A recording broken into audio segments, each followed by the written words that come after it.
couple of days out from the Victorian election, I'm down here at the pre-poll at Noble Park in the seat of Mulgrave, Daniel Andrews' seat.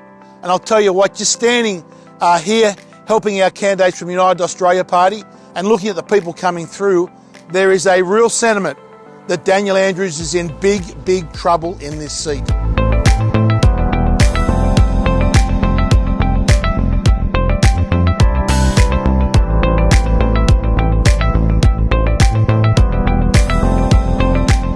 Look, thanks for being here and stand up to try and make a change in this state sort of thing. What a... I'm 77 years old and he's here basically every day, 12 hours.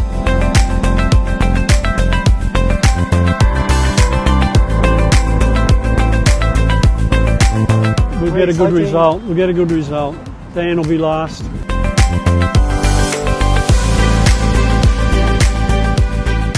I'm here on the steps of Victorian Parliament House.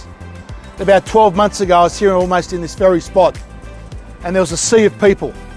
Undoubtedly Australia's largest protest. Well over 100,000 people. The aerial shots clearly show it was one of Australia's largest protests. And those protests kept on the steps of this Parliament House for many weeks. People wanting to stop Dan Andrews' pandemic legislation. But the only reason that legislation got through was because in the upper house, a corrupt and crooked deal in the previous election that had elected a mob called Transport Matters that became a rubber stamp for Dan Andrews to pass that legislation, which we now know and has seen the damage that it's done to this state, the state's reputation, and has set off catastrophic problems in this state financially and medically. We cannot let that happen again. At this coming election, it is most important that you elect upper house members that will hold the balance of power and hold whichever major party wins government to account. That is the historic role of the upper house of Parliament in a Westminster democracy. It is not to be a rubber stamp for Dan Andrews, as we have seen over the last 4 years. So when you're considering your vote at this election on Saturday, make sure in the upper house you vote for a party that will hold Dan Andrews to account.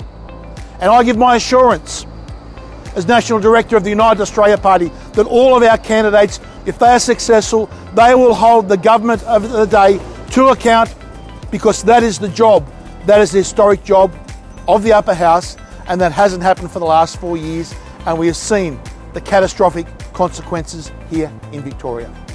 Don't be conned by this Drury and his mob of fake independence, subverting democracy. Make sure you vote for a true party such as the United Australia Party that will hold Daniel Andrews to account.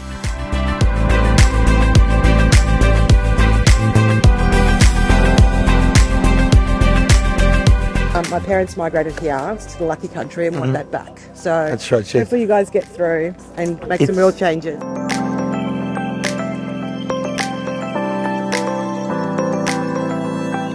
Great to come down and help. I've noticed there's a lot of support on the ground. I've been out. There's a real, from what I've seen out today, all the polling booths, a real anti-Dan Andrews sentiment. That's right. Thank God for that.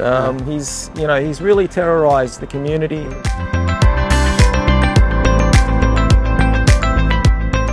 One reason why he has to be voted out, I think, what he's doing in the ambulance services. We've had a report here in Victoria where we know at least 33 people have died because of delayed response from the ambulances. Yet we've got ambulance workers in Victoria today sitting at home being mandated out of their job because of Dan Andrews' ideology.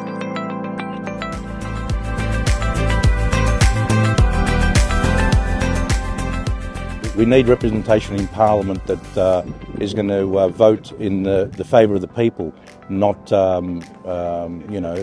just go with the flow.